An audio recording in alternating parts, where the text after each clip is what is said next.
Ja mēs ejam cauri vai pastāv kaut kādi tirgus regulēšanas mehānismi savādāk kā Latvijā, jā, pastāv. Viņi tur ir, mēs ejam cauri, skatāmies šīm valstīm.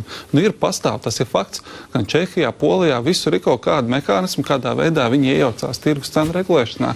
Man ir vesels saraksts ar valstīm, un es varu iet cauri. Ķeramies cauri valstīm un tiem piemēriem. Nu, cenu samazināšanas pasākumos pirmais jūsu plānā ir uzcenojuma griestu noteikšana ikdienas pārtikas preču patēriņa grozam.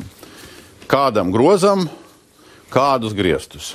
Tas kā īstermiņa risinājums, kā jau es arī esmu vairāk kārtīgi minējis, šobrīd mēs tieši kopā ar mazumtirdzniecības pārstāvjiem, viņiem visiem esam veicam šobrīd aptauju, lai noskaidrotu tās preču kategorijas, kas šajā varētu iekļauties iekšā.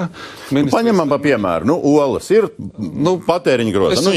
Ir, un piens, un maize, un vēl Kā mēs tagad olām uzliekam uzcenojumu griestus, un kas mums pircējiem pret šodienas situāciju? Domburkungs, šeit varētu būt aptuveni ap 150 produktu. Jā, bet paņemam piemēru, skatītāji. Un tas varētu būt olas, piemēram, jā, tas varētu būt piens, un mēs redzam to, ka šie uzcenojumi griezti šodien ir, jau Krozīša kungs ir minējis pareizi, no nulles, jā, bet ir arī 100% uzcenojumi. Jā, bet mums praksē, tad ir šodien veikalā Baltikovo olas maksā tik.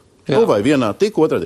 Ko jūs darīsiet, kādi griezti, un kas tam pircējiem rīt mainīsies? Nu, tas nozīmē to, ka mēs noteiktu, ka šīm olām ir iepirkuma cena un procents, ko tirgotājs drīkst viņām uzlikt virsū. Piemēram, vispār izlasās pēc sociālismu. Nu, bet uz kādu brīdi tādu sociālismu var ieviest, lai samazinātu pārtikas cenas, un nav jau nekāds sociālisms. Nu, teiksim, iepirkuma cenas nav ko. Bet, Domburkungs, mums šādā veidā regulē šobrīd Latvijā zāļu cenas, tiek regulēts, tas nav nekāds Latvijā šodien zāļu cenas. Zāļu cenās ir valsts dalībības kompensējumā. Jā, tieši tā. Un ne tikai, tas klāsts ir diezgan plašs.